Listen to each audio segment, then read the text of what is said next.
ভালো না, এই কাজটা ঠিক না। আল্লাহ পাক আজকে আপনাকে হয়তো 1 কোটি টাকা দিয়েছেন, কালকে আল্লাহ না করুক 1000 টাকার জন্য মানুষের কাছে হাত পাততে বাধ্য করতে পারেন আল্লাহ পাক। এমনও কিন্তু দিন আসতে পারে, দিন সবার সবসময় সমান থাকে না। আজকে আপনার কাছে 1 কোটি টাকা আছে, কিছু মনে হচ্ছে না। কালকে কে জানে, আল্লাহ না করুক যে 1000 টাকা কারো কাছে চাইতে হচ্ছে, 1000 টাকার জন্য ঠকে গেছেন, হতে পারে না?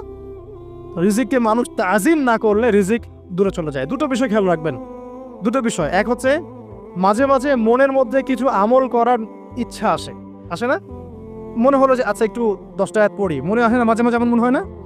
ওই সময় এই যে মনের মধ্যে যে এই ইরাদাটা জাগ্রত হওয়া, এটাকে আমরা বলি ওয়ারিদ। অন্য ভাষায় আপনি বলতে পারেন মেহমান। কি বলতে পারেন? এটা আল্লাহর পক্ষ থেকে আপনার কলবের মধ্যে মেহমান হিসেবে এসেছে। এখন আপনি যদি আমলটা করেন, সেই মেহমান বারবার আপনার কলবে আসবে।